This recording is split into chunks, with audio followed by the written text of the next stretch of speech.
Seatbelts are not as confining as a wheelchair. Drive carefully.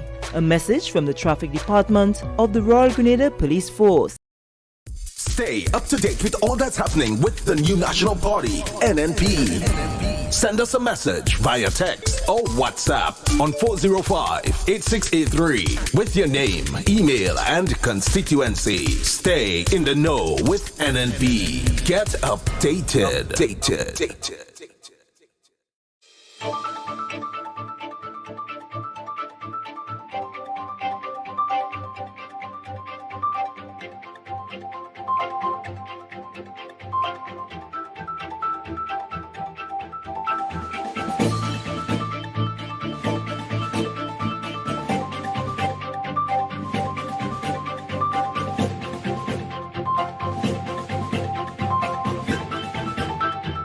Kenco's financial viability highlighted during a visit by Agriculture Minister.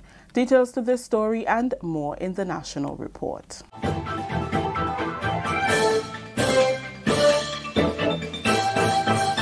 With the details to the news for Friday, August 30th, I am Rikisha St. Louis. The financial viability and employment prospects of Kenco were highlighted during a visit to the multi-million-dollar project by Grenada's Minister for Agriculture. The Honorable Yolande Bain Hosford led a team to the St. Andrew-based project on Thursday to see firsthand its benefits to the economy, especially in the rural areas. Details in this report by Karima Lewis, the ministry's public relations officer. Yeah, I'm amazed, I'm impressed, and this is going to be a state-of-the-art facility. This was the statement given by Minister of Agriculture Honorable Yolande Bain Hosford after receiving an in-depth tour of Kenco headquarters at Conference St. Andrew on Thursday. The $40 million project will see the home of Renegade Rum Distillery that will be operated by an all-female staff under the supervision of head distiller Devon Date. The Kenco process started 2 years ago with the planting of cane with the purpose of processing for production of rum for export purposes. With over 80% completion, local director for Renegade Rum and Kenco, Graham Williams, explains the processes that will take place at the plant. Mechanically getting the most extraction out of the juice as we can, to using the waste as efficiently as we can. We take the waste from the sugarcane and we use it for fuel for our steam. We then take our distillery waste and all our washdown waste and treat it in the plant just shown here, which will then also be used for irrigation in the dry season. We'll be making compost, so we'll be making our own fertilizer. We've been doing all these things to, in order to produce a premium product, you have to really tick all the boxes and you have to be totally environmentally friendly.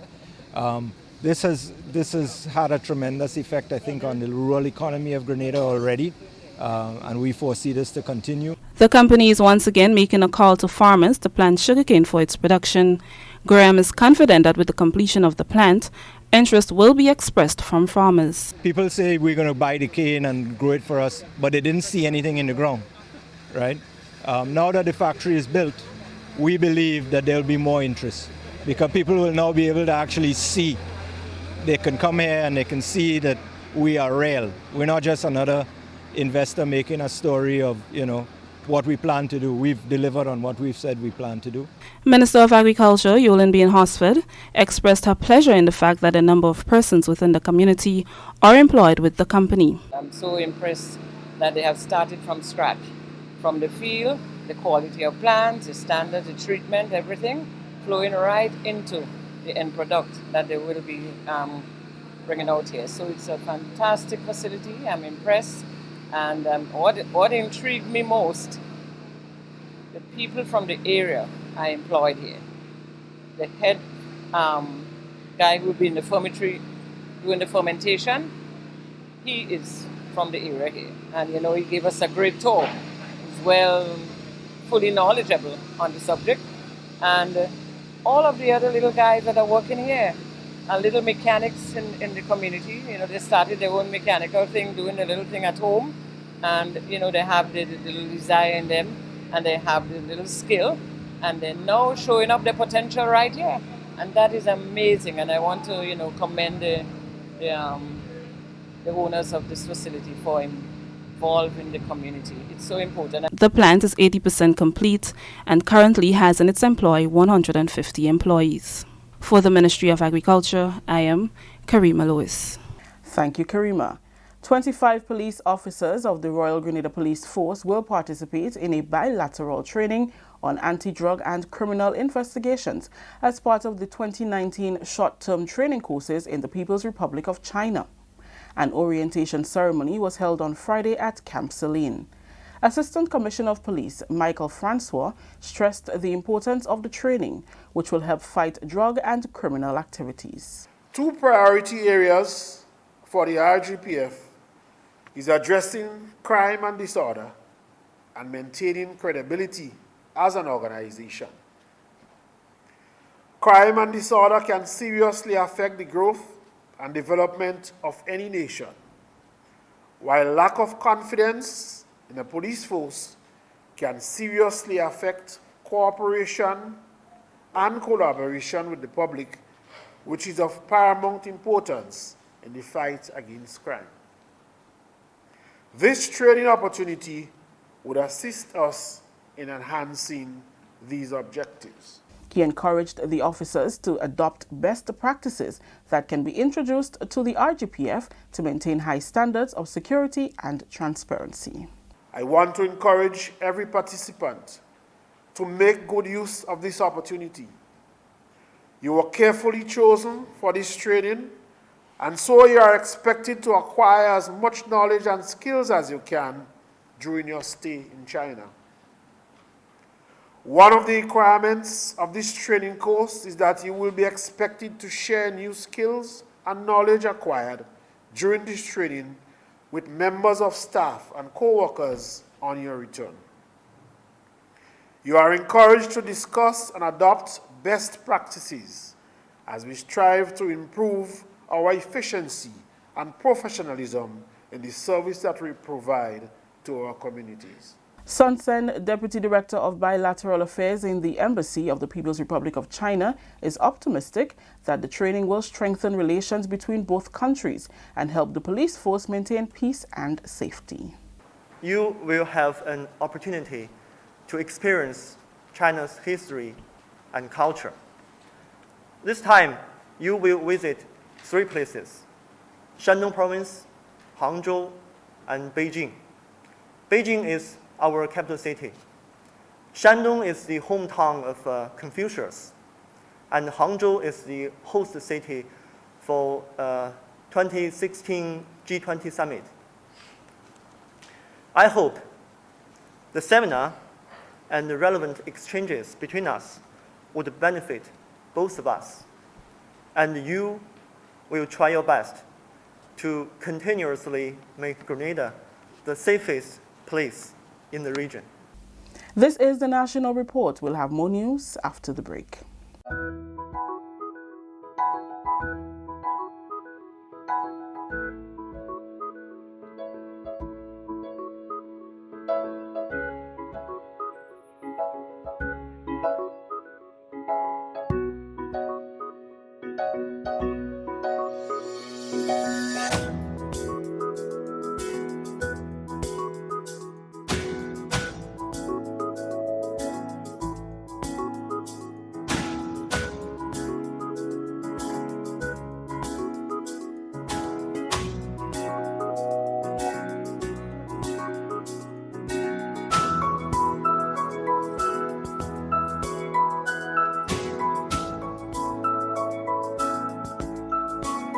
Big business don't participate.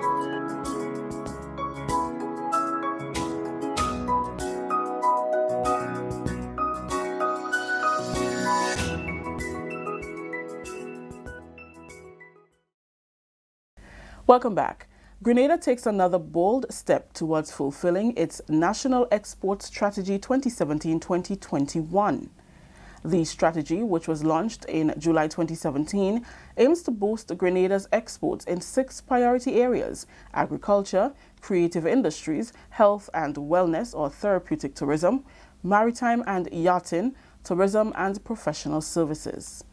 On Friday, 20 trainees were presented with their Civic Level 3 certificates in massage therapy by the National Training Agency.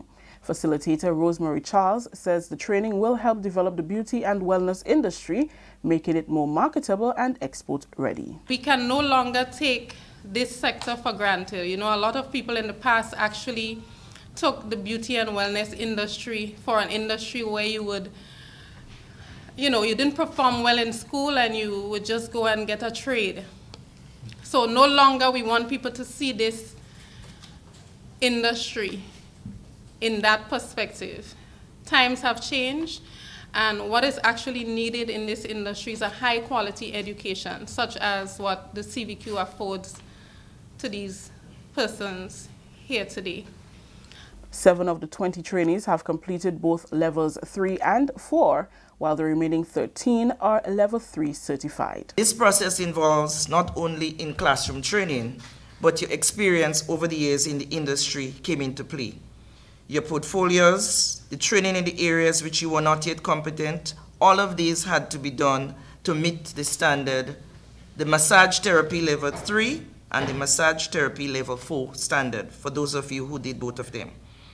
Although this process began in September 2018, the NTA's connection with the massage therapists in Grenada began since 2015, with discussions on how they can be certified. That was NTA's representative, Frances Ruffin. Minister for Trade, Industry and Cooperatives, Honorable Oliver Joseph, says the future of massage therapy and therapeutic tourism is bright in Grenada and within the OECS. Minister Joseph says the qualification of therapists speaks volume for the industry as CARICOM and local markets become more available. You have a good future in front of you. Let's say the CARICOM market is open and you have all these spas coming, and Six Senses will look to recruit because their policy is to recruit locals first, and you will get the first opportunity to apply to them. And in all the services area, when you have people that are highly skilled and certified, for the industry, tourists coming in will have confidence in the industry. And so, and locals too, a lot of locals go for massage now, because that's a big thing in terms of allied health that is recommended for a lot of people. And so your clientele, I'm sure, will grow, and the opportunities in all the hotels that have, that's offering this service. Finally, Minister for Education and Human Resource Development, Honorable Emily Mpe, has commended telecommunication service provider Flow for its contribution to the development of the country's human resource. Flow has awarded scholarships for the period 2019 to 2024 for excellent performance in the 2019 Caribbean Primary Exit Assessment. The recipients are students who performed exceptionally well in the 2019 CPEA examinations, as well as secondary school graduates and those who performed well in sports. While government has a responsibility and has been investing significantly in people, both young and old, we fully subscribe to the views of Bill Ford, who said, and I quote, "Creating a strong business and building a better world are not conflicting goals. They are both essential ingredients for long-term success.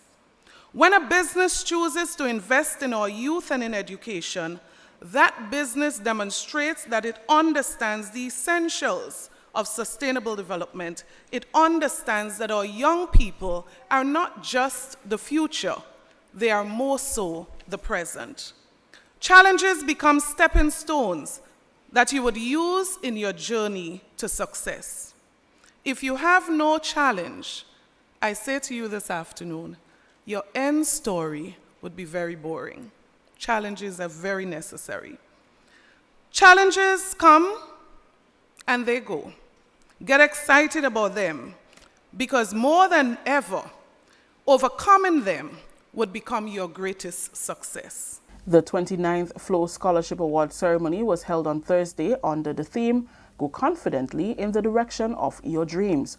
Country manager of Flow Grenada, James Pitt, commended the awardees for their hard work that helped them to secure the scholarship. We are extremely proud to continue to stand in support of tomorrow's leaders. Over the past 29 years, we have invested in the lives of close to 400 Grenadian families. This continues to be an investment into the lives of the future leaders of our nation and its industries. These capable young men and women will soon be our local, regional, and global leaders. Some of them already have been our past recipients. I'm especially proud to welcome the new recipients and applaud their scholastic success this far. I beseech you to exercise the discipline, deliver the effort, and demonstrate the right attitude to achieve success. Use this opportunity provided here today as one of your vehicles to enable you achieve your career and life ambitions. 2019 graduate from the Grenville Secondary School 2019 to 2021 TAMCC Scholarship Awardee Nazim Chateau is thankful to Flo and encouraged students to work hard in order to achieve their goals. Do you want the opportunity to achieve your dreams bad enough to pursue them? Nobody cannot know for you, but only you. I know there is something far better for you than what you have today. You got to want it bad enough. Flo has done for us tangible and invaluable. What Flo has done for us is tangible and invaluable. And we owe it to ourselves and our family and our world to be successful. With today's theme in mind, I would like you all to know that once I have dreamt I was standing on this very stage and delivering this exact address ever since I was in Form 1. Dream and mission accomplished. So fellow students, if I can accomplish my dreams, so can you. That story just ended the national report for today, Friday, August 30th. Let's recap the top story.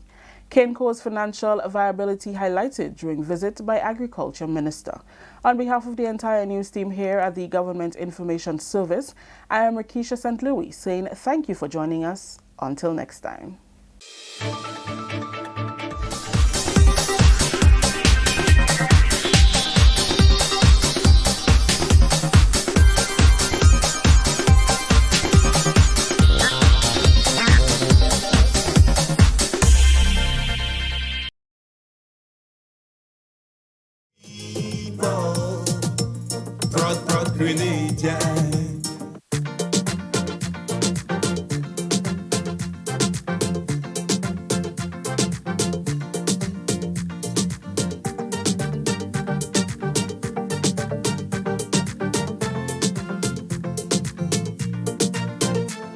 Good morning to you, Grenada, Carriacou, and Petite Martinique. Once again, it is time for Hard Talk, 36 minutes after the hour of 10 o'clock on the Spice Isle of Grenada. First working day of September 2019. My name is Sheldon Scott. I'm Devon Romain. And this is Hard Talk. Yeah. All right? Yeah. I'm back.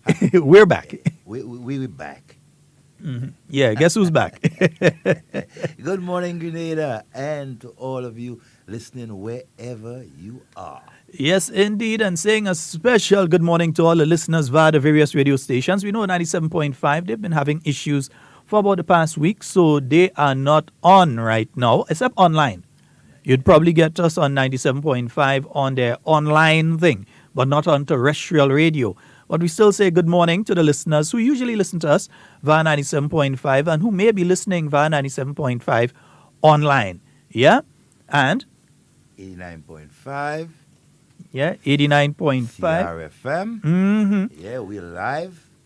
Good morning to you, Campeche. And over there in Carriacou via 92.9. Yes, Sister Ryle FM. A special glorious good morning to each and everyone. Mr. Fraser, good morning to you, Lisa Marie Linton, the entire staff out there at Sister Ryle FM, broadcasting out of Carriacou. Hope that you're having a wonderful day. A special glorious morning to the people of Carriacou and Petite Martinique.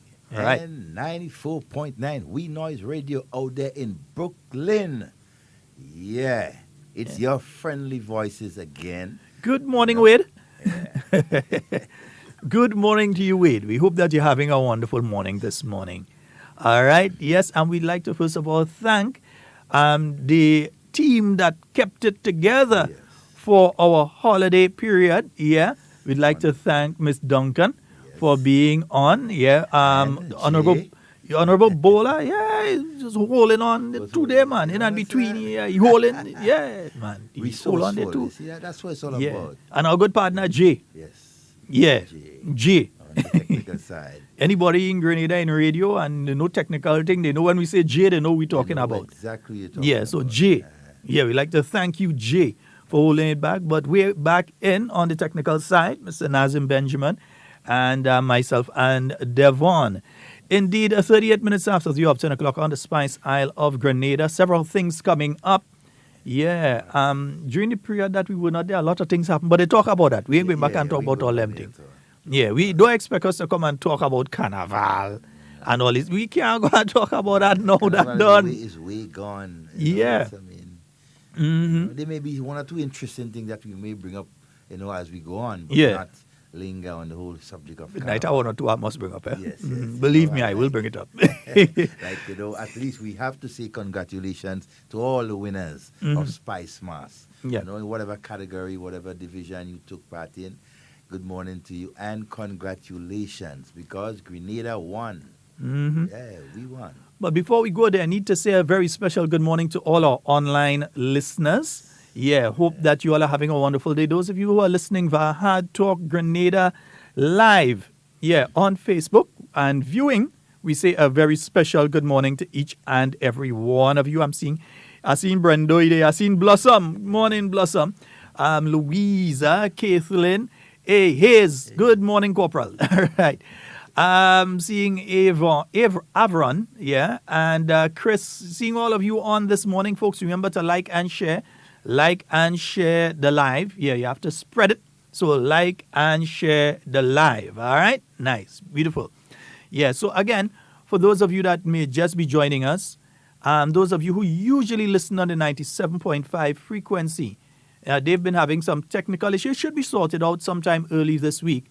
They've been having one or two technical issues. So those of you that usually listen via the 97.5 frequency here in Grenada and in Carriacou, they are down for the time being, but they'll be back on sometime early this week. Yeah? So don't hurt your head. It's back, they're coming, right? But meanwhile, if you're in Carriacou, you're 92.9. Yes, 92.9. If you're in Grenada, you have 89.5. 89.5. And Brooklyn always had. Brooklyn always. We Noise Radio, always pumping. 94.9. All right. Yes, and there's somebody trying to call already, boy. Hold on now. He's open the phone line. Let me see. Good morning and welcome. Good morning, Mr. Scott. And good morning to Deborah. Good morning. Good morning, It is wonderful to hear you, and it's a privilege to just listen to you again. I want to say welcome back again to HARDTALK. We did miss you very, very much. And I was wondering, but you took all my fears away. I want to say, let's say thank you to Miss Duncan for a lovely, lovely, lovely time she gave us on the show on HARDTALK. She did very, very, very well. I well appreciated her. So you take care and we talk again, okay? All right, my dear. Okay? Yes, indeed. Okay, bye-bye. All right. Well, just in case, 440-7377 and 347-329-3101. You nearly forget the overseas number and all I that. almost forget it, but it's implanted. Nearly forget the overseas number there. I'll pick up on that one. But Devon, before we go any further, just to let folks know the National Sustainable Development Plan 2035. Yeah. Now, the National Sustainable Development Committee, they've come up with a draft national plan. Now, some of you may be asking, what is the National Sustainable Development Plan? Now, to move forward as a country, you must have a specific plan that everyone buys into, that we say, this is the way that we're moving forward as a country. Everyone must buy into it. It must not be a kind of thing, for instance, during the late 1990s and early 2000s, the New National Party had put together a youth development plan, development for youth. There were things like the crime strategy that various sectors had different parts to do, whether it was the prison service or the Ministry of Health, the Ministry of Education, Ministry of Sports, whatever. So there are different parts that everybody had to do. And going up to 2008, the ministry was working along with that plan and with the policy that had been put in place for youth development. And there were several projects and so that had specific aims that you had to achieve. What happened in 2008? In came the NDC government and decided, we ain't going that direction, we go in the next direction. Yeah? And they closed down the programs that the New National Party had for youth development and came with some other programs. Some of the programs never saw the light of day again, and others were changed into something else. Now, that's not the best approach when you're trying to develop a country. We've seen it happen in many other countries. Next door in Trinidad, one government decided that they're going to buy some offshore patrol vessels, some big vessels and so on. They spent millions of dollars on this. They said they were going to buy boats that could carry helicopters and so on, X amount of helicopters. Another government came in, canceled the order, cost the taxpayer over there tens of millions of dollars and so on. And at the end of the day, it was because there wasn't that sort of meshing by everybody in the country saying, this is the direction we need to go. So in the same way that you saw the problems take place with the youth program here in Grenada because one government just decided, I'm not going to continue that, I don't believe in that. And they just threw that out and start another thing. So you had to basically start dial back to zero. Or when you were in Ministry of Health here, when you had the steel structure that was there that was supposed to be developed and NDC government came in and watched it and say, nah, we ain't going and lead that day. We were just pointed at and tell them, look, we keep Mitchell and Bowen for all you. It's one of the first times I see bush-grown steel. Yeah, bush-grown that. Bush-grown that. And you had that. You had the stadium that had been damaged, the athletic stadium that had been basically destroyed by Hurricane Ivan. And you had the plans there to rebuild it. And NDC government just decided, no, we ain't going with that way. We ain't doing that. This is what we intend to do. We ain't doing that. So instead of that happening again to any government in the future, NDC ain't seen no office again, but still, to any government in the future, there must be a coming together of the minds so that when a plan is put together for the development of Grenada, it is reasonable. So you can't go look at pie in the sky. You can't say that we go in and make sure that every Grenadian become a millionaire within 5 years. It has to be realistic and reasonable. Yeah? It has to be achievable. And the way to achieve it has to be agreed by everybody. There has to be buy-in. Whether it's the smallest opposition party or the main ruling party, whatever it is, there has to be buy-in when you're talking about a national sustainable development plan. So this is why you have people from all different sides who have come together to create the National Sustainable Development Plan. So you won't have situations like what happened in Trinidad there, and then they have them helicopter park up. Because they say it costs too much money to run them. So they take all the helicopter, they cover them in tarpaulin, and they hide them away in a place. Millions of dollars. Just put them away and that sort of thing. Instead of that sort of thing, what you have is a plan that everybody buys into. So when the farmer sees something happening, he knows that this is part of the development plan for him and his area. When the teachers see something happening, they know it's part of the plan for their development, the school's development, the educational system's development, and the children's development. And overall, the nation's development. So that there must be buy-in across the sectors into the plan. Now, they've come up with a draft plan, a draft national plan they've come up with. And you see, I like to speak about these things because when you try to institute, then you have a lot of people saying, but we never see and we never know and we never hear. So it's important for people to know now that, look, the draft plan is ready for people to have a say on.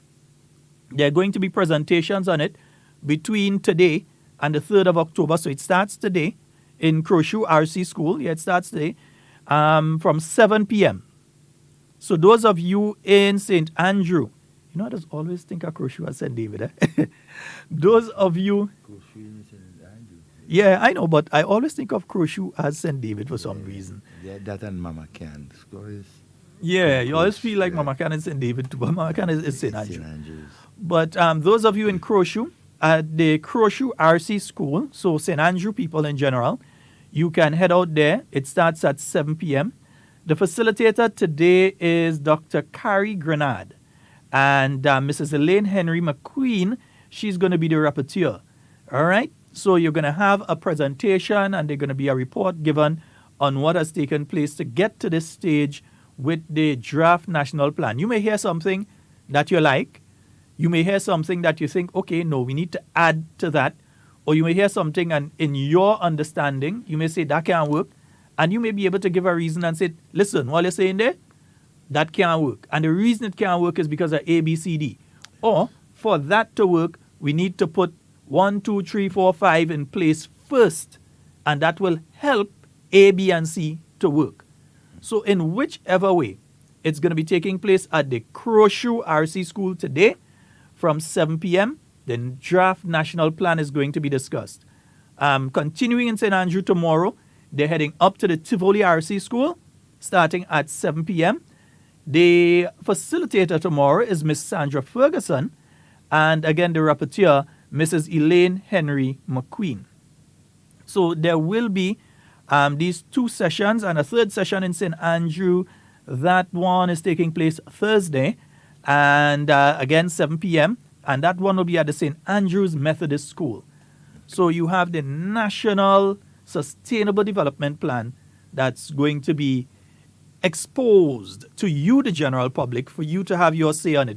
Don't not go and then be one of the voices on radio calling and saying, well, we're doing this stupidness and we didn't have a say on it and so on. Get involved. Yeah, you had to get involved. You had to be part of the thing. It is important for you to go out there, listen attentively, make your contribution, because remember, it's a plan for not just those who are presenting it, but it's for Grenadians on a whole, right? It's a future plan for us for the next 15, 20 years, where Grenada can be pointed into a direction, and we work towards that. That is what we need, right? So your input, go out there, make your contributions, agree, disagree. It is your time to do that. So come on. You see, that is how a lot of countries developed. They had a developmental plan.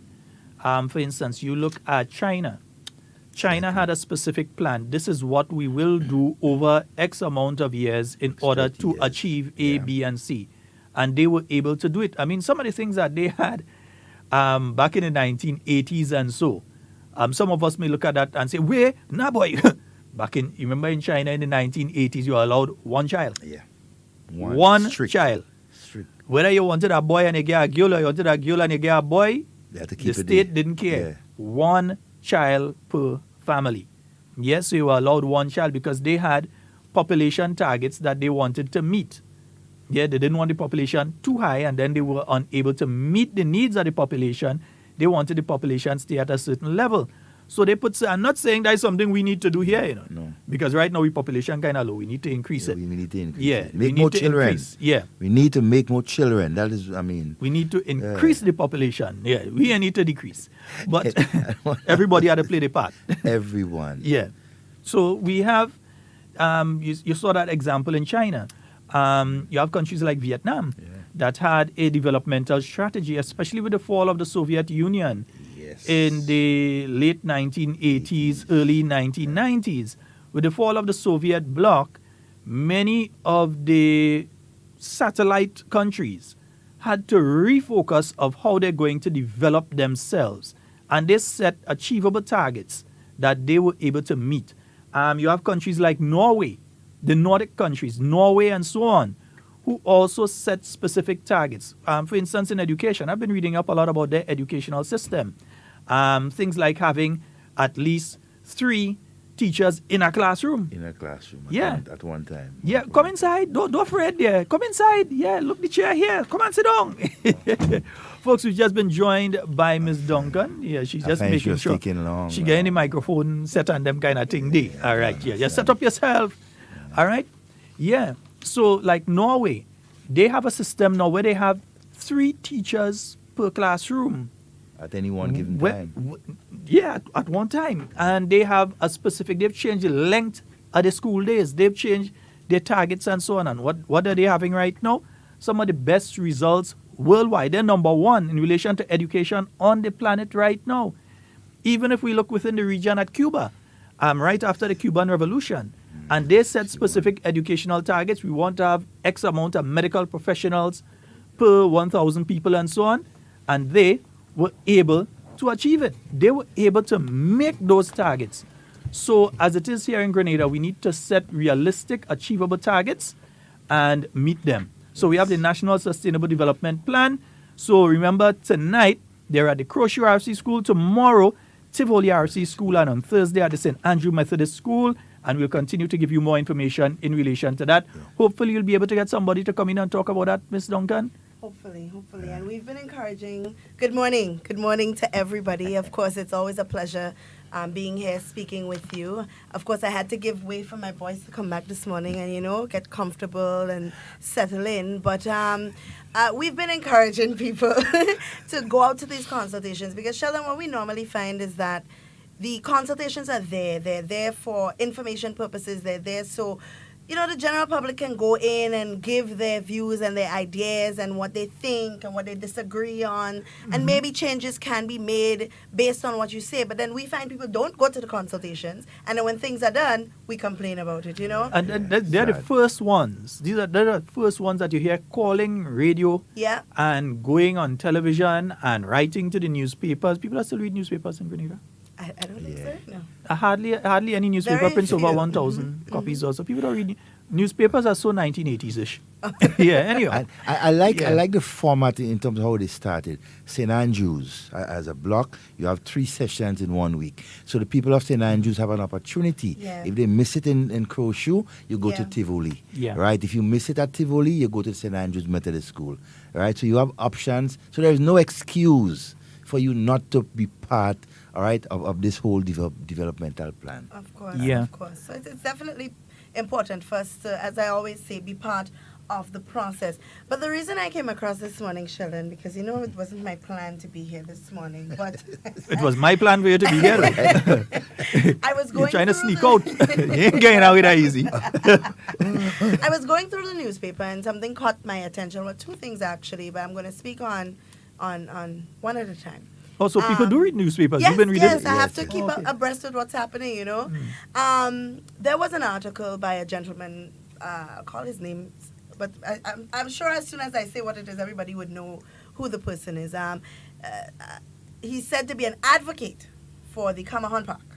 That's what he calls himself, an advocate for the Kamahan Park. And I read the article, and it left me very despondent, for lack of a better word. And I say this because he is now complaining that the Kamahan Park is underdeveloped.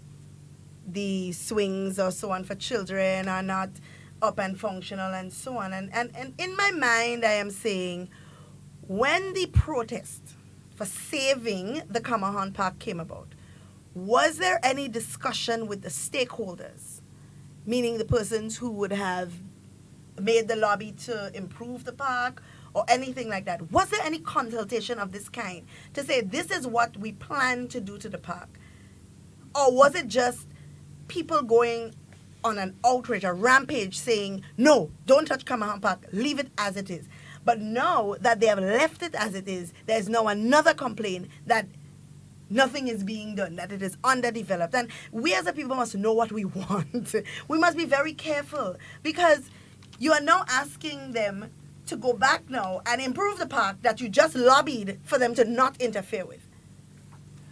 But I mean, in which form are they saying to interfere with the Kamahan Park now? Because the thing is this, I've heard a lot over the last few years about Kamahan Park and Kamahan Park sold. And it's this sort of thing. And that's why we always say on Hard Talk, come with your facts. Of course. Because we've been hearing over the years, Kamahan Park sold. The registry is right down the street from here. Anybody could go and check and see if Kamahan Park has been sold. If it has been sold, leased, given away, lent out, wherever, you can go and find out. Because there has to be some document that gives someone else the legal right to make whatever changes and claim ownership of the property. So that one is a non-starter. The persons who have been putting that out, point on point, you're L-I-E, you lie. But the thing about it is, and I've been encouraging people for the 3 weeks that I've been here, to It is very easy to get information in Grenada. It is not hard. Sometimes it's just a phone call away. Like Devon said, it's too easy. It is too easy to get information. And it is too easy for us to have this information and still be misled. I do not understand why we continue to allow ourselves to be misled like that. So now we are all going to go on a rampage saying, oh, well, they need to fix the swings and the slides and the monkey bars and so on in Kamahan Park. When we as a people stood up against it, when it was being done before without even knowing what the details were. All we heard was Kamahan Park was sold. We didn't care if it was true. We didn't care if there was any fact behind it. We didn't care if it was partially true. We didn't care. We just heard that it was being sold and we decided to, well, not me because I wasn't there. We had to care for you talk when you say we didn't care, because that people will cut that part out and try to make it look like you say you don't care. No, let them go ahead and do it and I can it's been happening a lot these days. I realize, and that's why I said to Grenadians, it's high time that we start demanding more from our opposition, where we no longer say, more from our opposition, whoever the opposition may be, whoever they may be, the people opposing our system. The people who can even decide who they want as a leader. Well, you know what is interesting? No, they thought I wouldn't talk politics. Oh, I'm going to be speaking a lot of politics. Believe me. You know what is interesting about those guys and girls about the whole Kamahan Park situation? I thought at one point in time they asked, as you said, to leave it alone. Don't do whatever. And they were raising funds and having all sorts of things to improve on Kamahan Park. What is happening to that? They raise funds? Of course, they've been having fundraiser and I'm trying to... What's the accounting? We need to investigate. Yeah, we need to investigate and to find out. Because, I mean, it's sad. Yeah. It is sad that we as a people are allowing ourselves to be pushed and pulled in this political game, because that's all that it is, it's a political game. If you saw the need for Kamahan Park to be improved, right, and there were people who were lined up to do it, all you needed to do was sit down as a party or sit down as a committee that you say you are right now and speak to the persons who are saying, let's develop Kamahan Park, and see what they are offering, see what they are bringing to the table, and if it makes any sense. And as a Grenadian, as a custodian of the state, give an input. Don't just go around there with placards and so on saying, oh, save the Kamahan Park, as if it was even in trouble. Lady people let her give Brighton and Miners a sale now, man. No, let us vex. If people want to make placards and do things, lead them. Brighton and Miners. Listen, our friends working with Brighton and Miners, so I want them get paid. I find Bristol Board wasn't selling for a long time. Man, let Bristol Board and Marcus sell now. Bristol Board. Because there's a lot more to come in. Of course. And then another thing, I was scrolling through Facebook this morning, and I feel I need to come off social media because I ain't coming off. There are a few things that I get really upset about when I see it on social media. So Mr. Randall Robinson, would have taken a picture of Subi's. The beach, the Sargassum. Oh, I thought was the acrobat. When you say Subi's, you had to clarify. There's Grenada, you had to clarify. So we spoke about this last week, about the Sargassum. Now, this is not something that has to do with government or party or anything. This is Mother Nature, right? Mother Nature at its best. There's nothing wrong with you taking pictures, but what do you plan to do to help? So every week I'm going to pass by Subi's and I'm going to see Sargassum weed. I'm going to take a picture and I'm going to bash the government because the Sargassum weed is there and it's coming and it's coming and it's what is the government doing? But what are you doing as a custodian of the state, as a person who should have a general interest in the state itself? What are you doing as a person? Just putting all of this propaganda up there. Girl, you have time to read nonsense from stupid people. Randall is the biggest idiot it have in politics in the island of Grenada. He's a dunces political student that have on the island. Yeah, but I don't even read this guy's stuff. But we have because to do he's politically better. He's dunce. But we have to do better. Hence the reason, it's sad. as PRO, he got 15-0. Yeah. But it's sad. It's sad. We need to start encouraging our young people to want to do these things. Like I read a comment under it with the lady saying, "Oh, why doesn't the government pay some young people to do it?" Yes, that might be an option. But why can't we encourage the young people to do it? Not just because there's money, but because it is your country and you plan to benefit from whatever is happening. So you have to encourage people, get involved, encourage them to get involved. We just sit down there, oh God, it is very sad, Let me use this example though. Over the past week or so, we've seen it coming in on the West Coast. Yes. We know it usually doesn't come in. at the time, tropical storm, Dorian, and we had to talk about Dorian in a little while, Dorian passed by and it sent it over to the western. Usually we only have it on the eastern side. Well, I was coming down It came from, over in serious numbers on the western side. I was coming down from Mount Morris this morning, and there's a big patch of it out there just waiting to land on one of the shores. But it came in last week, and by the time I passed, I wasn't seeing any on the beach. That means that most likely the people in the area do what they had to do or whatever, but I wasn't seeing any. It wasn't like you had this big setter on all Fontenoy and Grand Mall Beach, and so they were seeing a set of it. It was not there. Because the people utilize the beach, they understand the importance of it, so they went out and they cleaned it. Even the fishermen in the area in Subies, why can't these people just come together as a committee and say, we utilize that beach to park our boats and so on? Why can't we just come together, a few shovels? Them thinking hard to get. I'm sure some hardware place, some supermarket is willing to give some gloves and some spades and so on, so that we can also help in the process. Yeah, it had been coming up on Grandans Beach. I haven't been on the beach over the weekend. You all know this weekend would be a busy one. I'm seeing some out in the water out there still. Yeah. I know last time that was about to happen. Some fishermen and some boatmen in the south of the island, they pass with some net. Yeah. And they take it and they go into the say, nah, not our beach. They take and they go and they deal with it. So I think that it's important. Yes, government will always have its part to play. And anyone that has been following Hard Talk or been following me on radio ever since our days in opposition will always say that my message has been the same. Government has its part to play, but we have our part to play too. Yes. Yeah, we have our part to play. So we can always go and decide, listen, we are allowing this thing to take over we beach. Yeah. Yeah, because it has been coming in, and it's not a problem that we've seen just this year. It's a problem that we've seen constantly for the last 6 or 7 years or so. In fact, it started a little before that, one or two little pieces. But over the last few years, we've been seeing significant blooms.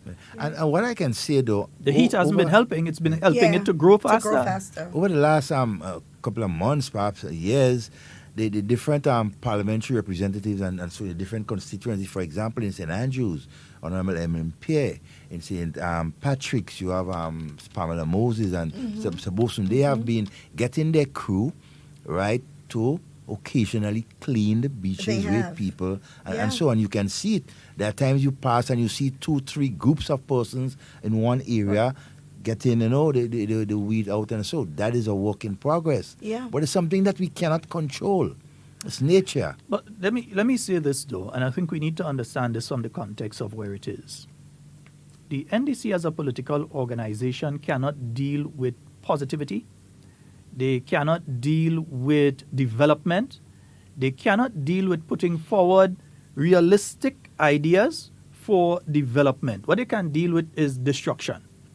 What they can deal with is break up, melee, malign. That's what that political organization is good for. We as a people need to come to a point, and I said this last week, where we need to demand more from them.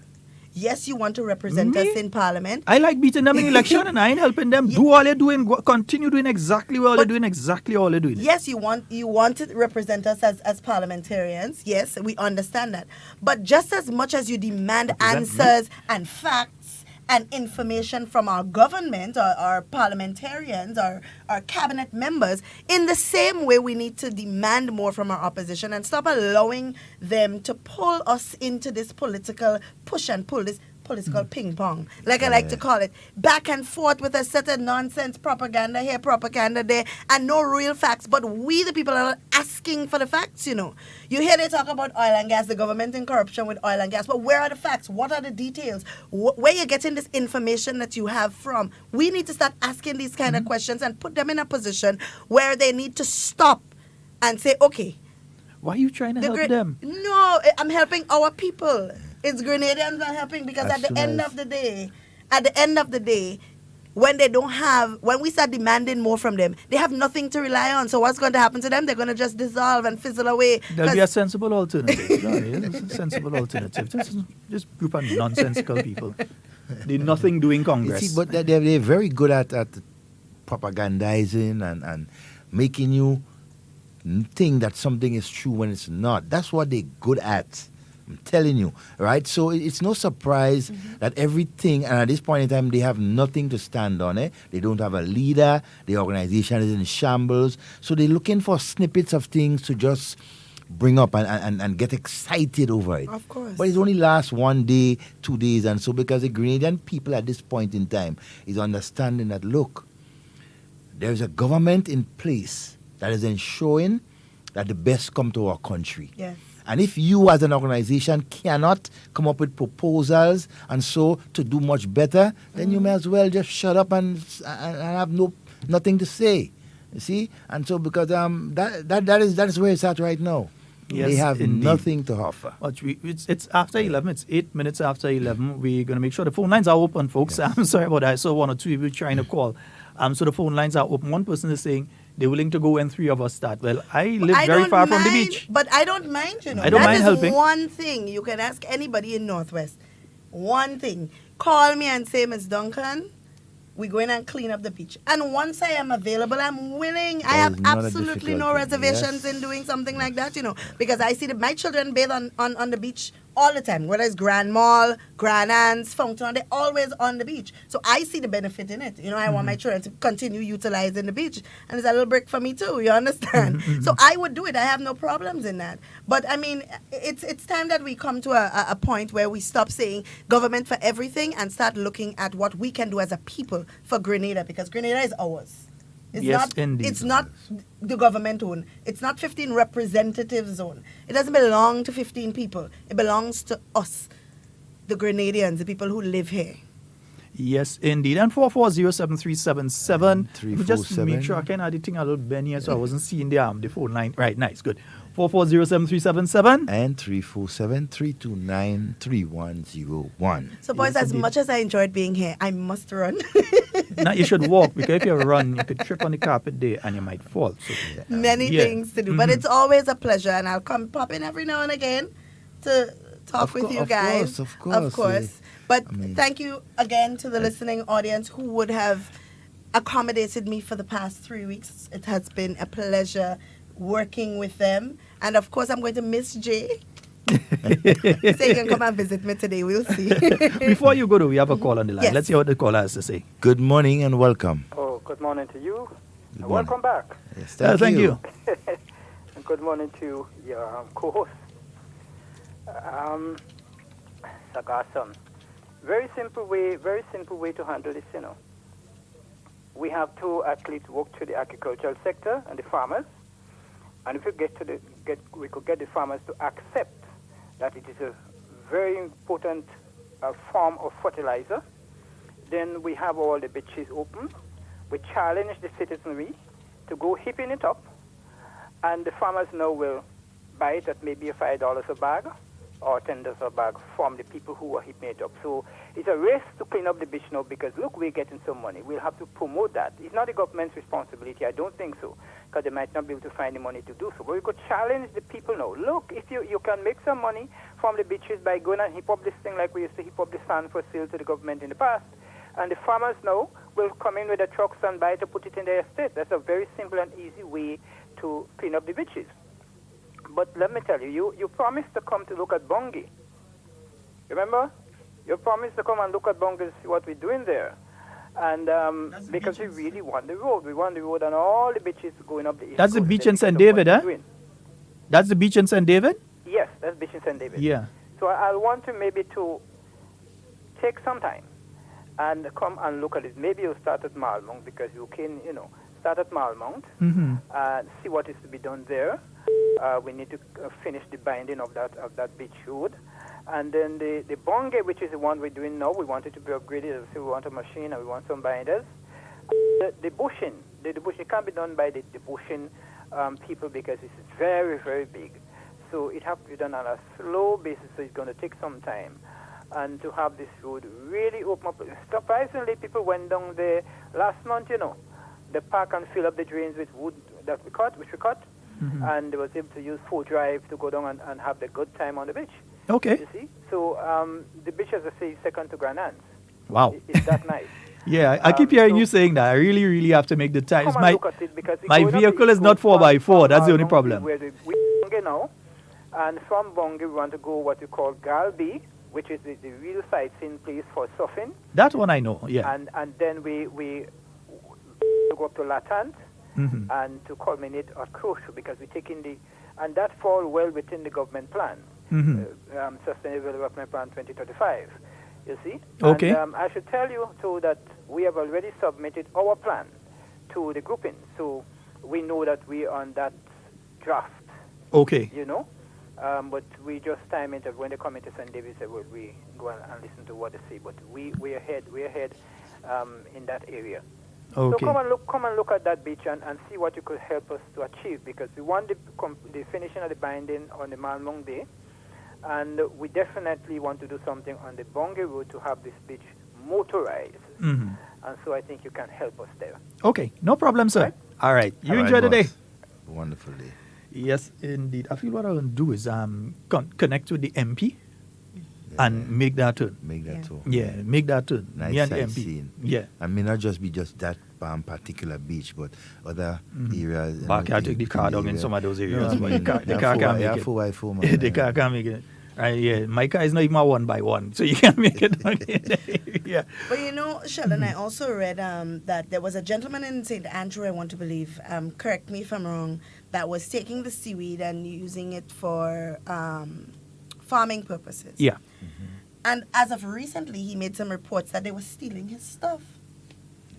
But and that's so funny, because the seaweed is right there on the beach. It's free. It's free. No, I think what you may have I saw an thing article online, but it was in relation to sea moss, which is different to the saga some. It's the same family, but this one you take it and you make the milk drink. You make the milk drink. But it is very unfortunate. Yeah, very unfortunate that folks would find. I'm pretty sure I could eat the other one too. You just have to find a way. Just a creative way this guy has come up with to develop the harvesting of sea moss. I know it's been done in Carriacou. It's been done in different locations here in Grenada where folks have set out the lines and they grow the sea moss. And then they take that and they dry it out, they bag it and so on, and they sell that. And it's unfortunate for someone to have to go through that. Really unfortunate. But when we speak about innovative ways to improve the economy, that's not what we're talking about. Not for somebody to do the work and then you reap the benefit. It doesn't work like that. We have a call online. Good morning and welcome. Good morning. Hello, good morning. Morning. Hello, is this the radio station? Yes, you're live, caller. Hello. Yes, you're live. Go right ahead. Hallelujah. Hallelujah. I'm a post-anchor. I'm glad to get a boot. Thank you, Jesus.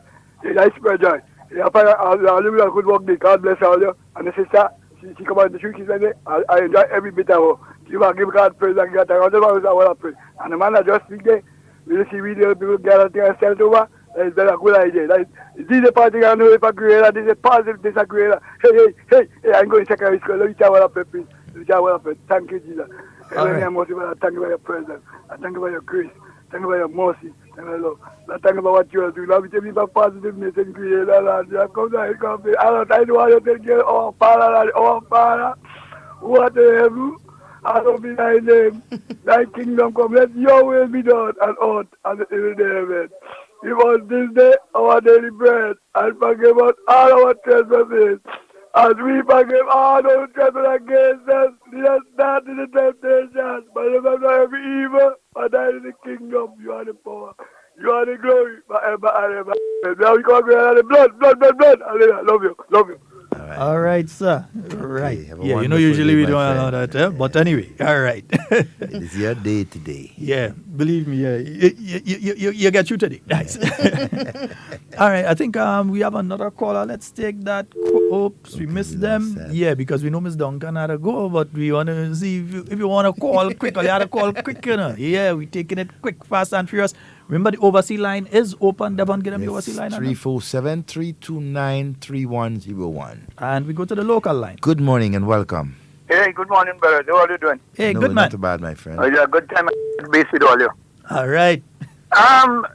In relation to that article that the lady spoke about a while ago, that you came up sometime around the carnival time there. Where the brother was talking, well, I know one, everybody knows who she's talking about. The brother was talking about how the government should the authorities should fix the swings and paint this and paint that, and I was sort of taken aback because I was wondering, well, what was the purpose? If they wanted to take over there and run the place for themselves, they was raising funds, selling bumper stickers and so on. What happened to that money? Those money, they should take that and develop the park for themselves. Because if I want to maintain a place or keep a hole in a place, then I will maintain it. You understand? And another thing I heard the brother talking about, anytime he come on to the media, he speak about in the absence of an opposition. You understand? And the problem I have with that, this man was the chief advocate of a no vote for the referendum. This man didn't want the opposition then. Why you want the opposition now? Or why he should be continuing speaking about in the absence of opposition when he is one of the causes of that there is no opposition either. Have a good day, brothers. All right, thank you. Twisted mind. I have a comment to make on that, and the gentleman is so right. But we keep saying there is an absence of an opposition within the country. And I say that we are wrong. Because we, the people, should be the opposition. Right? Because whatever the government does, whatever the 15 parliamentarians do, whatever the cabinet decides, whatever parliament decides, affects us as Grenadians. Right? And opposition doesn't mean no. Right? It doesn't mean that you have to say no. That's not what opposition means. Right? We are there to ensure that the government does what they need to do, and that government being the body or the system that governs the country, ensure that they do what they say they would do to develop our country. Right? If that is not being done, then we as a people must stand up and say, well, this is what you promised, this is what you said, this is what we need to get from you. That is opposition in itself. So us saying that there's a lack of opposition in the country is very untrue. And opposition doesn't have to be a specific party that comes out and goes after the government in everything that they do and say no. And in our case, oppose without proposing. And opposition is just basically people there to look out to say that, yes, the government has done what they have promised, or keep the government on track. And we, the people, are the opposition. We put you in power to do something or do the things that you promised you would do for us. We must now sit and say, okay, you promised to do this, check, you've done it. It's done, to the best of your ability, or it's done to our liking, things like that. We, the people, are the opposition. It doesn't have to be NDC or GEM or whoever else is out there that wants to say I am an opposition party. No, it doesn't have to be that. Opposition doesn't mean going to the hospital with a camera and saying, look at the hospital dirty, or look, hospital don't have no medication, or going to St. Andrew and say, look, sargassum on the beach. That's not what opposition does. We lost that call. Yeah. But listen, no, I mean, she is quite correct. So, yeah. She is quite correct. Yeah. What is interesting about what you raised about the Camon Park, and so these guys, they have been fighting to take control of it, right? Now, I've been listening to one of them, and they were saying that, the park is being, underutilized or taken care of and so. But yet for another brain, they turn and say, okay, government has built a couple of benches for people to sit on, but still we need much more. My God, the money you raise from the bumper stickers and everything else, help the government. Bumper stickers? They sold the bumper stickers? I don't know. Barbecue and everything like that. Team up with the government now. They put benches. You team up and you pick up, you fix the swing. But listen to what's funny there, man. The same taxes that we do not want to pay as a people, the same increase in taxes, that is the same money that is going to be allocated to fixing these things, Exactly. Because remember, taxation is a cycle. It goes around in different areas, different sectors to fund different projects to keep the country running, right? We don't want an increase in taxes, but yes, we want an increase in development. Somebody comes with a plan for development and reject it because we feel or we don't pay attention to the facts that they're going to come and they go just take over the park, they go put a gate, they go lock it, we got to pay to go inside. Nonsense like that we listen to, and we just reject any good thing that comes our way because we don't take time to listen to the facts and to understand what is really happening and to see its benefit for us as a people and to be a part of the process. They always only want to criticize. But I hope that those who was in the front line pushing placards and bumper stickers and raising funds, I hope that money ain't go to political campaign and so. I'm just checking, we need accountability. Of course, and so, and these are the guys who always call about that. We the people who jump up in the park, well, not me, but the people, the persons who would have jumped up in the park with their placards and so on that holiday and say no to the development. Good morning and welcome. Good morning, Sheldon. Good morning, Devon. Good morning, my friend. How are everything, brother? No, great, well, not great. Yeah, good. Sheldon, welcome back. Devon, brother, welcome back. But I want to say, Miss Duncan did a wonderful job. All right. We enjoyed the time that she was on the program in your absent. I want to congratulate her for the good work that she done in your absence. And Brother David and Sheldon, I want to say something that we, the Grenadian people, we know what is right and what is good. And I always say information is key. Information is important.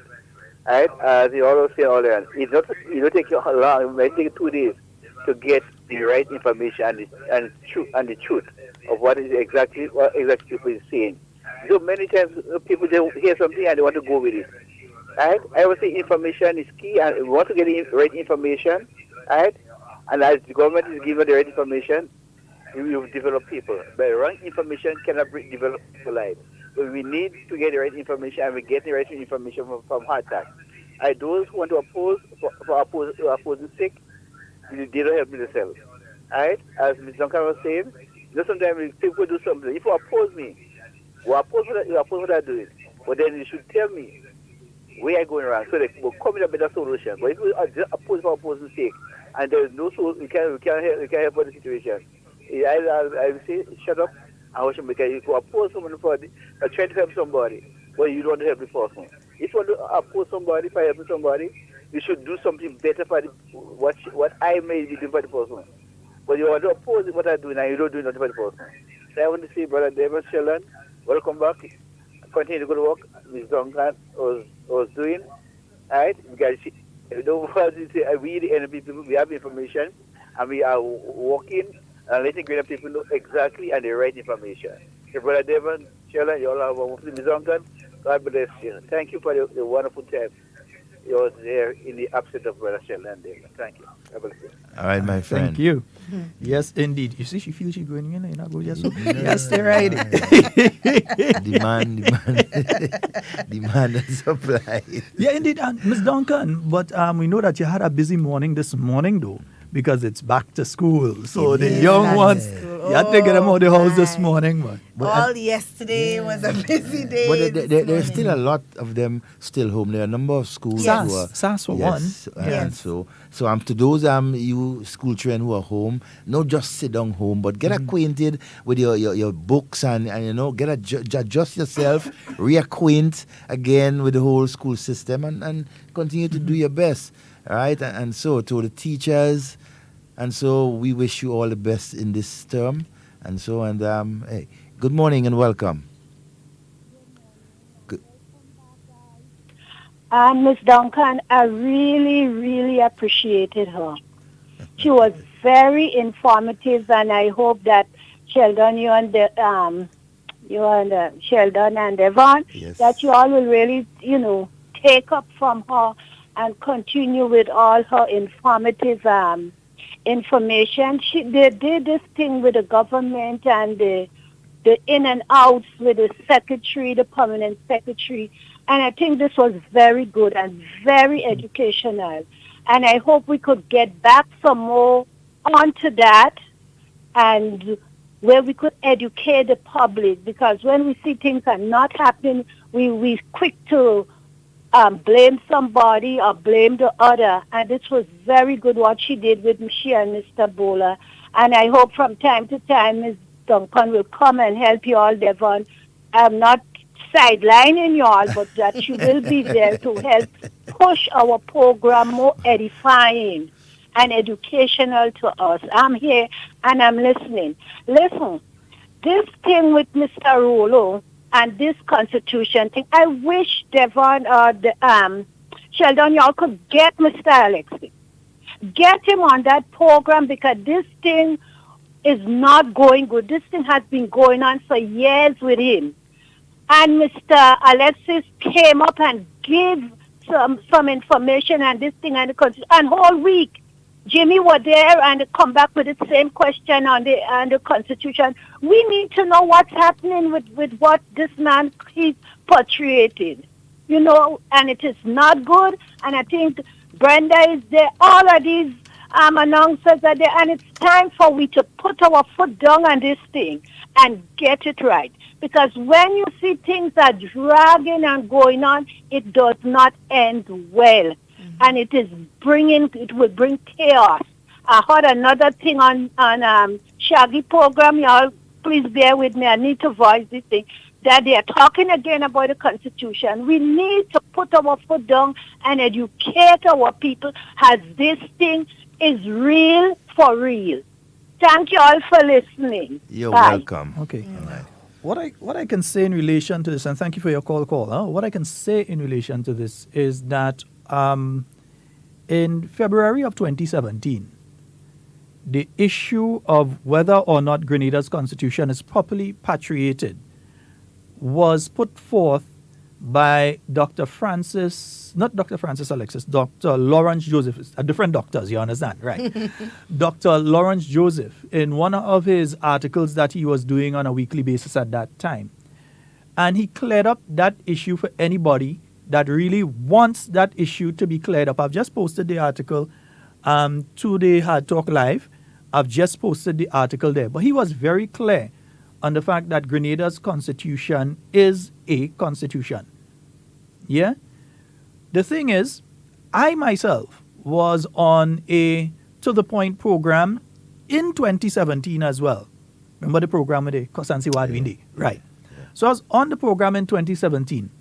And I referred not only to the Constitution of Grenada, but to Dr. Lawrence Joseph's article, point by point clearing up that particular issue to the very same Mr. Rollo. The thing is, Mr. Rollo just refuses to accept what somebody else says. There's nothing you can do in a situation like that, you know. If you are telling a person the sky is blue, and that person continues to tell you the sky is not blue, the sky is purple, and as much as you tell them the sky is blue, they continue saying the sky is purple. You have to get to the stage that you realize that the person either colorblind, they have a mental deficiency. Or they wearing contact lens. So something, rose-colored glasses, something might be affecting them physically, or it might be a mental issue, or it might be something else. But there's nothing you can do if the rest of the world sees the sky as blue, and they're the only one seeing it as purple. After a while, there's nothing you could do. You could say it 1,000,000 times. You could do documentaries on it. Yeah. You can do as much sessions and so on it. If you do that and the person still maintains their position, then you have to accept that that's their position and your position is your position. And my position is that what he is saying is incorrect and what Dr. Joseph is saying is correct.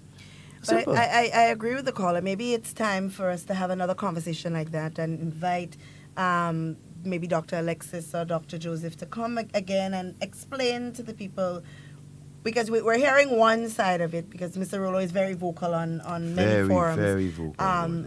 As it relates to the Constitution. Or maybe we need to hear the flip side of it.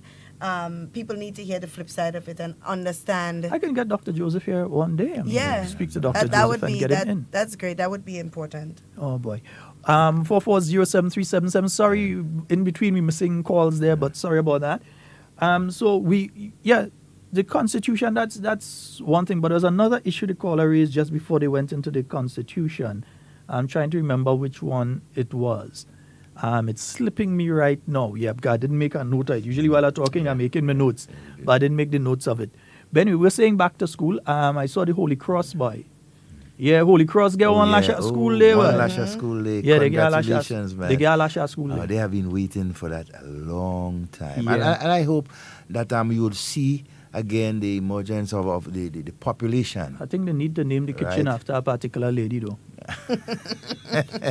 No serious, no joking thing. I think they need to name the kitchen there after a particular lady. they whatever. She died. She didn't get the opportunity. She worked with the school for many, many years. And she died without getting to be part of the dispensation. The people up there know who we're talking about. The people up there, all they know exactly who we're talking about. I think they need to name the kitchen after. Yeah, they put a plaque over it or something which she named. She worked for that over how many years and so. But we've seen the children are out. But for those parents of children that are doing the CPEA, hey, Olia, don't play with them children. There's a serious time for them. People make the mistake of believing that the actual CPEA exam, is where your children get the majority of the points. No. CPEA is based on 2 sets of marks. One, the class marks that start as of today. Yes. And the second one, the exam mark. Well, it's actually a portfolio, and in my time as a teacher, I'd always encourage a lot of parents to focus a lot on the portfolio. The portfolio, it's like an SBA, basically, where you get all of the grades and assignments and so on that the child would have done during their stint in grade 6, and you put it together. And that accounts for, I believe, 50% of the overall mark. And then they go into the exam with whatever grade they would have gotten from the portfolio. So it's very important for us to pay attention to see it's not just an exam. Everyday running. Like, for example, my daughter, I know that I would not be able to give her my 100% attention if I were unemployed and at home, and, I could say, yes, I'm going to sit with her and I'm going to get this done. But I know I can't give her my 100% attention. So what I did was enroll her in an after school program where she gets an opportunity to do a little extra. Because, yes, the classroom is going to be doing work, but then they're also focusing on preparing the portfolios and doing all of these things. So you want them to maximize on the amount of time that they have. And when they come home from school, they go in and play games and do all of these things. Because they must have the time too. So enrolling them in a little after school class, it's not a bad thing. It's actually a very good idea. It's a good decision to make. Because you as a parent might think, well, when I go home from work, I'm going to sit down with them and I'm going to drill them. And no, it's not about that. Just put them in an environment similar to their classroom, and of course they'll be comfortable, and learning is going to happen once they're comfortable. So it's important for us to make decisions like that. But we don't want an issue where you see children failing, and they failed simply because they didn't pay attention to the portfolio. And there have been instances like that. They have been. Children go to the exam and they maximize on the points they get in the exam, but then they lose a lot of points in the portfolio. And they fail. And there have been students whose coursework over the period between September to when they write the CPA exam has been excellent. Go to the exam for whatever reason, they might be having a bad day, something maybe affecting them personally. They did terrible on the exam, but still pass. Exactly. So the coursework, the work that they're doing, parents, the little projects that they have to do, you parents become personally involved. That's the CPEA students. Become involved. Make sure that they do the projects and that they do it properly. I'm not saying do the projects for them. Make them do the projects, but become personally involved. Make sure that if they have homework, the homework is done. Make sure they revise daily, and then at the end of the week that they do a weekly revision of everything that they've done for the week as well in all subject areas. Help them. Don't get the time to play the little Roblox and them kind of thing. They must tell me about that game. It frustrates me enough. They must rest. They must rest the brain. They must get a little time to play the little Roblox and play the little video game. That's important. But you must manage their time. There must be revision and so on, and they must do their projects and do them within a reasonable time. And somebody tell me, like the New York line, it was ringing, call back. Sorry about that. Call back. It's all, you see, according to our structure, the microphone and things sometime. You understand? Give us a call. All right. But I gave my daughter a calendar. I gave her a calendar where she can go in now, and because she's in CPA class. And then her brother is the following year. So I gave her a calendar where she sits and she structures. I have this assignment and this assignment is due, let's say Friday. I'm going to put a big red mark on Friday, mark my assignment down. So I know I have 1, 2, 3, 4, 5. And she color code them green is to start, red is to finish. So if she get an orange and she find I ain't finished yet, then she knows she late, right? So she has to know, and it's important, these little tricks and tips that help you as a parent to not only manage your child's time, but it helps you manage your time as well, you know, because the less time you have to spend. We're taking you over. Call before the service. Good morning and welcome. Yeah, good morning, Mr. Sheldon, Mr. Devon. Welcome back. Yes, morning, morning to you, boss. Yeah, man. Long time. It seems like you had a good rest. Yeah, man, I make sure. Big up to the young lady. She did a very good program. What you say? She handled like a boss. Seems like that's my last program. I'll be listening from New York. So from tomorrow. Yeah. Okay. All right, man. Wonderful to hear from you, man. Next week, from Wednesday, I'll have to listen me all back from home. So have a nice day, man. All right. Thank you so very much. Take care. All right, that's one of our callers out of New York. There, some people didn't like to hear the fact we're getting called from New York and things. They didn't like to hear that. But Duncan, it's very hard for us to get rid of you, eh? I want to get rid of her. She had to stay there. You have to get rid of yourself. Well, I get enough. I go just now. Hey, good morning. Let me say a special good morning to our good partner of mine. Good morning to you, Garfield. Yeah, and folks, remember, Garfield's bar is open. You could go down by Garfield's bar. No, you cannot go until Garfield is leaving anything. I have no bill there. You can't leave no bill by Garfield for me. Pay.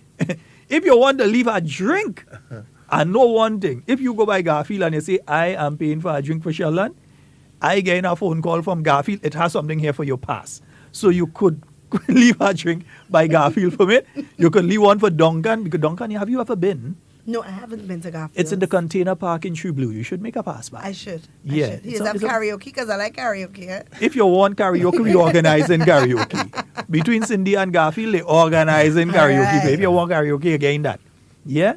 So we'll organize that for you. So good morning to you, Garfield. Also good morning to Cindy. Hope that you all are having a wonderful day today. All right? Nice, beautiful. But we were saying it's important. And folks, we always do these kind of things because it's important. You know, yeah, we speak politics, we speak other issues, but at the end of the day, we have to take care of our children too. Huh? Of course. Definitely. They are our future. That coursework between now, parents, pay attention. Mm-hmm. Pay attention. Become your child's teacher's best friend. Yes. Become best friend with them. Speak with them every day if you have to talk with them. Absolutely. And I know the teachers and them will gladly become your best friend because the teachers want to see what's best for your child. But not only that, you know. Overseer again. Let's go back overseer. 1 minute. Good morning. Don't and lose welcome. the thought. Yeah, good morning to those two strangers. Hey, Papa. Boy, I say, well, they kick Sheldon out of the country. Nah, man, all right, yeah. And the revolution take back Devon. But we had a beautiful lady with Minister Bola whenever he could come on. But she was clarity was number one. And she was focusing. And I tell you, I just love to hear. Because she gave us a little thing different, Sheldon, from you and Devon. Yeah, man. A little difference is good. I wish she was around because I wanted us to call her to talk about the leadership of the country and the Prime Minister.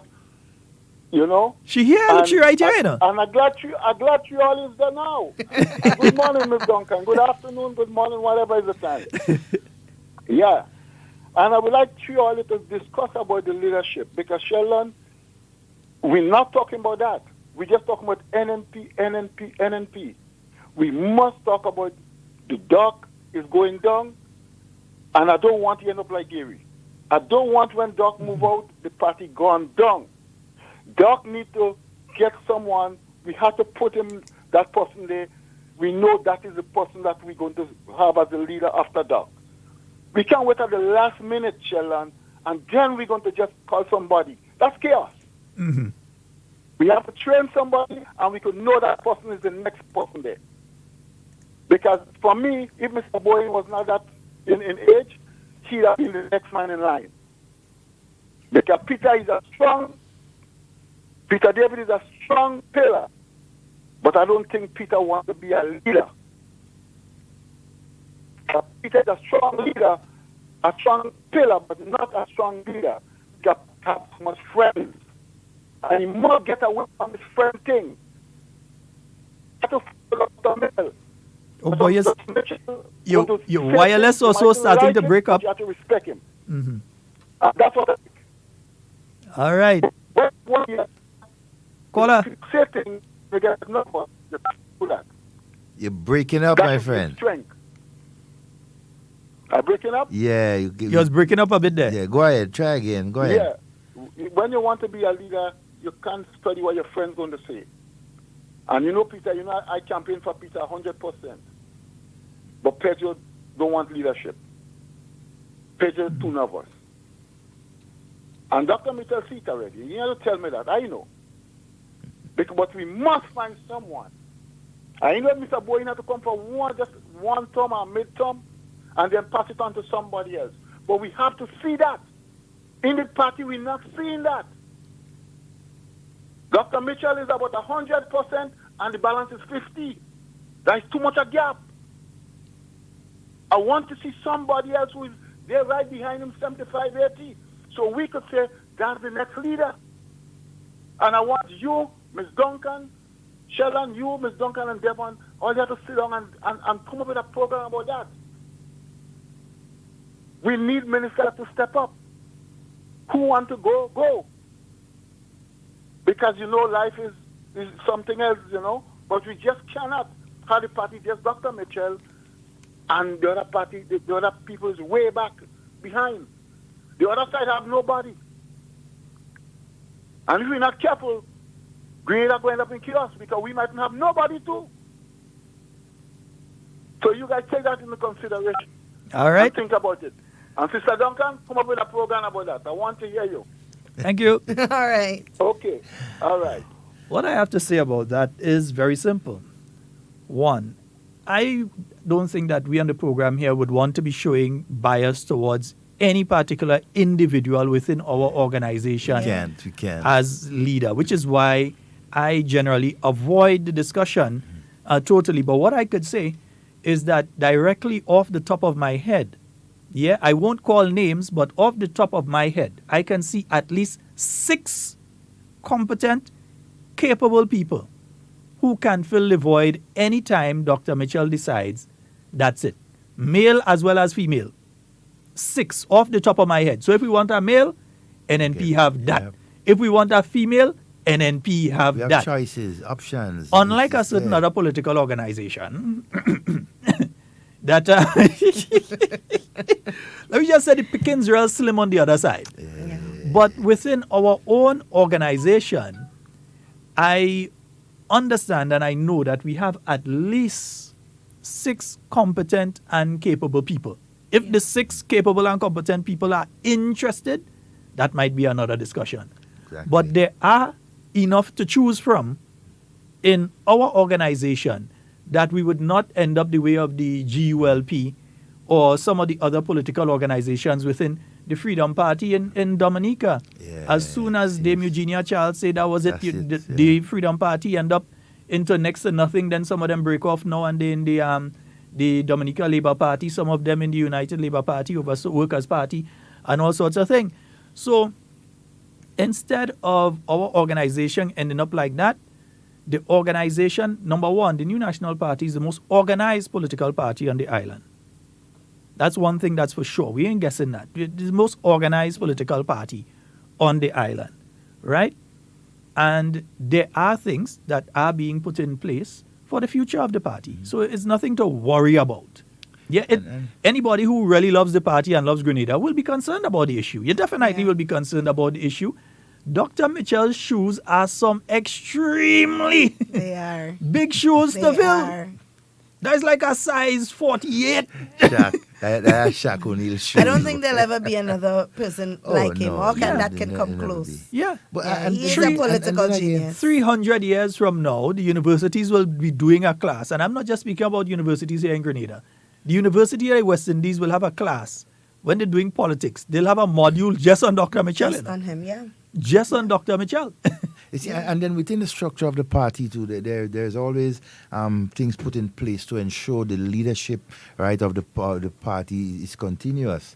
You see, and that is what is important. When you have a strong organizational structure in place, right, then the whole question of leadership just fall into place because there are things put there to ensure that the right person is appointed and so on is done the right way. And so we ain't worried about that one part. But we also need to have the conversation of what criteria are they using to judge who is capable or incapable of becoming the next prime minister. That's a conversation that we need to have. Or the next leader of Is it because you're saying that person don't look like they can do it? Are we going along those lines, or do we have a criteria that we say, okay, well they fit this bill, that bill, that bill, that bill? Yes, they are. They will make a competent leader. So we need to start to have reasonable conversations that that can be measured, that can mean something. But meanwhile, all I would say is, on the other side, the pickings real slim. Yeah, the pickings.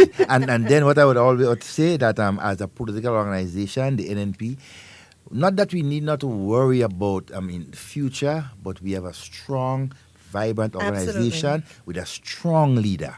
Absolutely. And once you have a strong leader, the organization will continue onwards. In any organization, not just politics, any organization, once your leadership is strong, then you definitely have and then again, it comes to play what we just was talking about, the whole question of the sustainable plan. Right? When you have an organization who has planned for the next 10, 15 years, then, we know that we are in good hands. Absolutely. Right? So, Folks, 4407377. We have roughly about 10 minutes remaining on today's program. Roughly 10 minutes, and Ms. Duncan pick up your phone like she ready to walk out of the studio. Yes, because I have somebody waiting on me. I find when Ms. Duncan was on the program, she alone, the program taking long. As soon as we come back, thing getting shut. I find Ms. Duncan will excuse you, but you ain't getting away for the rest of the week. All right. All right. Well, thank you so much to the listeners. Of course, it's always a pleasure. But I have to take my leave. There's somebody waiting on me. All right, Ms. Duncan. All right, folks. Yeah, so the discussion continues, right? The discussion continues. And I'll say this, though. It's been quite a while since we've been on. We've been off for an entire month and so on. A lot has taken place during that period of time. A lot. As well, And before the program is ended today, I need to congratulate a young man, some young men, that I did not get the opportunity to congratulate on air.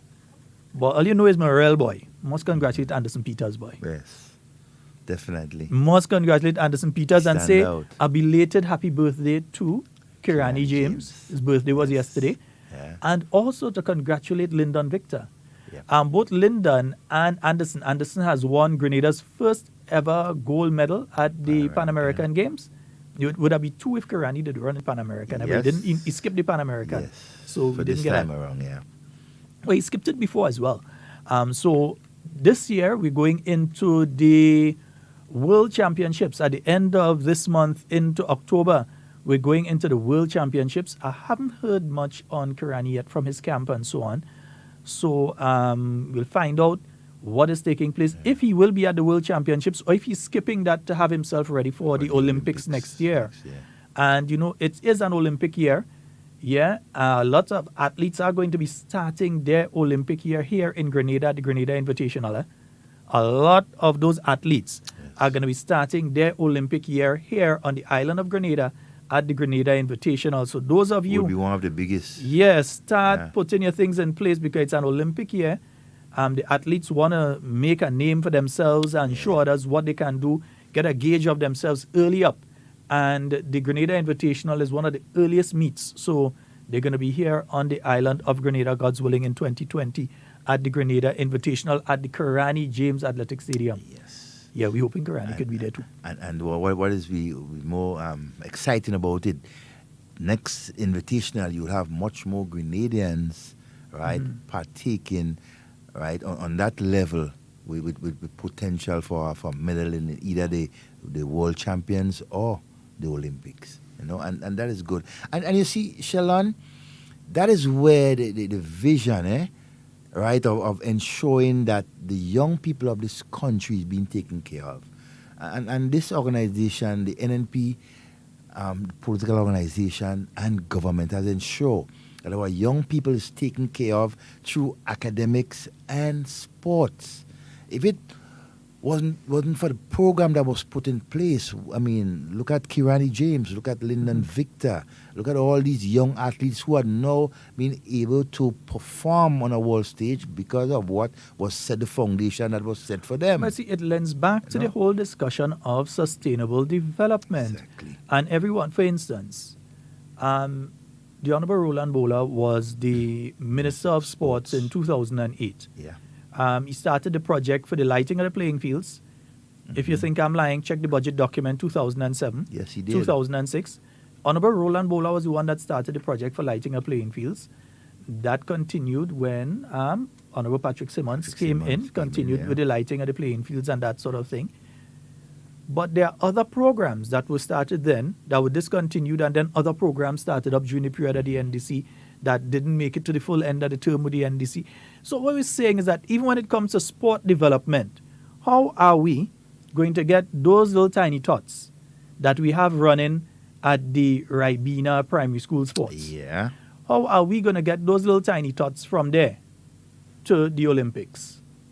How are we going to develop? How by 2035 are we going to ensure that we secure some more medals in athletics? Yes. How are we going to ensure that we secure some more medals in the field events or in other events that probably Grenada, we have people, for instance, shooting events. There's the Grenada Gun and Rifle Association, and they have been practicing whether it's shotgun, rifle, air rifle, handgun, and that sort of thing. Can Grenada reach to the stage where we're sending individuals along with the Olympic team in this discipline? Yeah. We have Ralph, who has been doing a lot with the beach volleyball. Yes. Will Grenada get to the stage that we can send a beach volleyball team and be competitive? Not just send for sending's sake, but send and be competitive. Grenada has been very competitive in relation to netball. Boxing also. Boxing again, been very competitive, especially out of Carriacou now. Steel has been doing a lot of work out there in Carriacou with the boxers and so. How do we get more of our people to go on the world stage and expose Grenada to bigger and bigger and bigger audiences? Because it doesn't just mean Anderson Peters goes to the Pan American Games. He breaks the Pan American Games record, breaks the Grenada national record with his very first throw. The very first throw, Super break the national record and the games record with his first throw. It doesn't mean that he just does that and that's the end of it, and that our anthem gets to play and our flag is raised. It's the people who say, I wonder what Grenada is like. Where's this guy from Grenada? Let me Google that. Yeah. Let me see. And when they Google Grenada and you see the beaches start to show up and that kind of, but that place look nice, I want to go there. And then even when they look at the programs that you have that Grenada is using to develop their athletes and everything like that, it's, you know. Mm-hmm. But we have been doing, this government has been doing a lot for our young people. Mm-hmm. And again, it comes to the sustainable plan. If we continue to plan and put things in place for our young people, the future of this country, right, is bright, you know. It's really bright because the potential is there. We just need to lay the foundation, right, to ensure that our young people picks up. Right? And we don't have to worry about leadership at this point. And we have strong leadership in this country to ensure, right, that the sustainable development of this country is propelled. Because, look, in the same way that you look at some political organizations and say, when a strong leader goes as the end of the organization, there are others that didn't mean that, PNM Trinidad. Yeah. Although they didn't get the strongest leaders in George Chambers, although history will absolve him. They didn't get the strongest leaders in George Chambers, but the PNM is in office right now, innit? Exactly. Yeah, they went out a couple times, but they're in office right now. The NAR beat them. Yeah. I think the UNC beat them, and the Team Unity, however they call themselves, beat them. So 3 times they lose, but they're back in office right now. So it didn't mean the demise of the party, and it's because they put various things in place structurally and so on. And that is why we have a strong General Secretary, Mr. Roland Bola. Exactly. So the party continues to organize and reorganize and showing that down the road we do not have a void. We do not have an empty space for any position. right, whether it's in the party or within government, because this organization, NNP, will continue to govern Grenada for a very, very long time. That is why it's so important, right, for the Sustainable Development Plan to be put in place. We're going to be speaking about that Sustainable Development Plan for a long time. I asked for the draft of the draft document that they asked. I'm trying to lay my hands on one so that we can have a discussion bit by bit here. Exactly. And also if we can have some persons Some from the resource organization persons, to come in and speak. Because this has nothing to do with NNP or NDC or any other political organization. This has to do with Grenada, our country, and the development, the way forward for developing our country. The same way Hong Kong, which was a backwater country, which I said, what they used to call them, junk, them old Chinese boat and them. Yeah, junk and polluted water and all kind of thing, was able to move from that to one of the strongest economies. Singapore. Singapore was able to move from that to one of the strongest economies out. Yeah? So we as Grenada, we have to do that as well. And everybody has to have a part to play. And we have a call, which would be our final caller for Good today. morning and welcome. Good morning. Hello, good morning. Hello? Yes, caller, you're live. Hello, morning. Go right ahead, yeah. Can you hear me, sir? Yeah, we're hearing you. Go right ahead. Yeah, I heard Devon just make a statement that the NMP is here forever, for a long, long time. I think next election you're all going to lose the election. That's my opinion, you know? Yeah. Well, okay. That's what I wanted to say. No problem. Thank you very much. A lot of people had that opinion in 2013. Yes. A lot of people had that opinion in 2018. And the thing is that opinions are there for people to have. Of course. Nobody can vex with you for your opinion. That's your opinion. And we're glad that you have an opinion. Do I take your opinion and make it my reality? That's a totally different something. Your opinion remains your opinion. Your opinion. Just your opinion. What do you expect me to do? Take it and make me reality or cuss and say, la, la, la, la? No. But one thing I can say, the proof is in the eating of that pudding. I mean, NNP has proven, not just to the Grenadian people, but to the Caribbean, that it is capable, right, of leading. The leadership qualities that is there is, I mean, it's remarkable. Yeah, there may be times there's hiccups. In 2008, yes, the party had to move out of office and reorganize itself. But right? we just take a vacation. So it's just a small vacation. Myself and Sheldon had a 3 weeks vacation. And Nazim. And Nazim, and we back. We back, I mean, stronger than ever. That is the NNP. After 2013, and I will say it again, I have no shame or qualms in saying, after 2013, right, the new National Party, under the leadership of Dr. Keith Mitchell, right, and the strong organizational posters within the party will run Grenada for, in my view, for the next 15, 20 years undisturbed because of the plan that is in place. The Sustainable Development Plan is one of them that will ensure that this country move forward under strong leadership. There is no other leadership on the other side, and we know that. We've seen that. That ship sink. Anyhow. You know? Folks, that's all the time we have for Hard Talk today. But before we go, we want to say to you to keep the people of the Bahamas in your prayers. Yes, most definitely. That hurricane, number one, Dorian, it is the second strongest hurricane ever on record in the Western Hemisphere. In this side, Philippines and them does have some kind of hurricane. So this is the second strongest hurricane we've had in the Western Hemisphere. Secondly, second to that, there are reported deaths.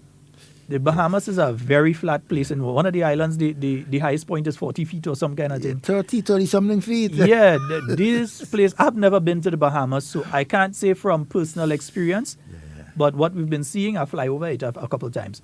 But it's very flat. There have been storm surges. There have been some people that have lost their lives and so on. It's the month of September. This week will be the anniversary of Hurricane Ivan.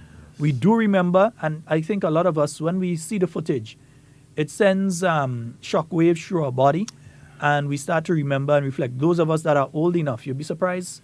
There are some people, as big people know, that can't remember. And there are a lot of people that were not here, luckily, during that period. But each time we see things like this, it affects us. And we ask you to hold the people of the Bahamas in your prayers, and also the people of Florida where it's heading to. Wow. The hurricane has slowed down to 1 mile an hour. In other words, it's just sitting over there with these high winds, just mashing up everything and dumping more and more rain. If it was passing. So, I mean, these people end up with hurricane conditions for as much as 9 hours in some instances, especially those on the outer rim of the eye and that sort of thing. So it's a sad situation for the people of the Bahamas. Our prayers here at Hard Talk and the New National Party, our prayers go out to them. And we know that Grenada stands ready to assist a fellow Caribbean brother in whichever way possible. It has nothing to do with any politics, has nothing to do with which side of the fence you're on. Our brothers and sisters are suffering in the Bahamas, and we all, as Grenadians, stand ready to assist in whichever way possible, whenever possible and necessary. That's what we had to say that before we head off. So, folks, we'll be back tomorrow, God's willing, with more Hard Talk. And whatever you say and do it safe and secure. We want to be speaking to and with you. Not about you. And remember, tomorrow being Tuesday, we should be starting with a post-cabinet press briefing. So we'll be starting with that and then getting into the discussions right after. My name is Charles Lunsgard. I'm Devon Romaine. And we are out of here. Let me see if I get a nice one to go out with them. Nice. I'll hit them a piece like that. You want to stay married? Devote speed. Never drink and drive. After whiskey, driving is risky. A message from the Traffic Department of the Royal Grenada Police Force.